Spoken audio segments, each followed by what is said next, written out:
नाशिक खुनाच्या घटनेने हादरले. कुकरचे झाकण कोयत्याने मारल्याने पत्नीचा मृत्यू. घरातील आपापसातील वाद पराकोटीला गेल्याने नवऱ्याने रागाच्या भरात मंगळवारी दिनांक 4 फेब्रुवारी रोजी राहत्या घरात बायकोच्या डोक्यात कोयता व कुकरच्या झाकणाने वार करून खून केला. गंगापूर रोडवरील DK नगरातील स्वास्तिक निवास सोसायटीमध्ये ही घटना आज घडली. सविता गोरे वय 45 वर्ष असे मृत्युमुखी पडलेल्या विवाहितेचे नाव असल्याचे पोलिसांनी सांगितले. घटनेनंतर पती घरातून पळून गेला होता, मात्र पोलिसांनी त्याला रात्री पकडले. गंगापूर रोडवरील DK नगर भागात असलेल्या स्वास्तिक निवास B विंग सोसायटीच्या 4थ्या मजल्यावरील गोरे दाम्पत्य हे मुलासह भाडे तत्वावर सदर निकेतन राहत होते. मंगळवारी मुलगा हा सकाळी कामावर निघून गेल्यानंतर सविता छत्रगुण हे पती पत्नी घरात एकटेच होते. दुपारी पती पत्नींमध्ये भांडण झाले. यावेळी शत्रुघ्न गोरे वय 50 वर्ष यांनी रागाच्या भरात बायकोच्या डोक्यात कोयता व कुकरचे झाकणाने जोरदार प्रहार केला. यामुळे सविता गोरे या रक्ताबांबळ अवस्थेत लाकडी पलंगावर कोसळल्या.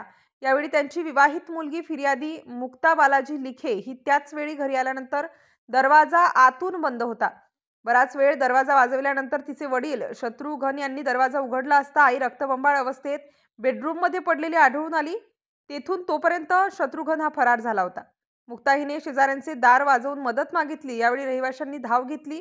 या प्रकरणी गंगापूर पोलिसात गुन्हा दाखल करण्यात आला आहे. पोलिसांनी फरार पतीस अटक केली आहे. अधिक तपास वरिष्ठ पोलीस निरीक्षक सुशील झुंबडे यांच्या मार्गदर्शनात चालू आहे.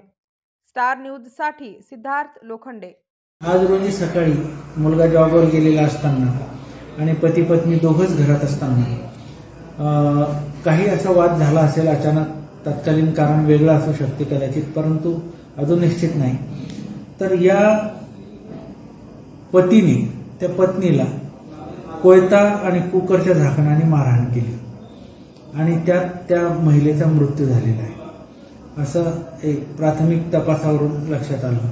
पतीचं मयत महिलेचं नाव आहे सविता छत्रगुण गोरे, वय वर्ष 45 वर्ष.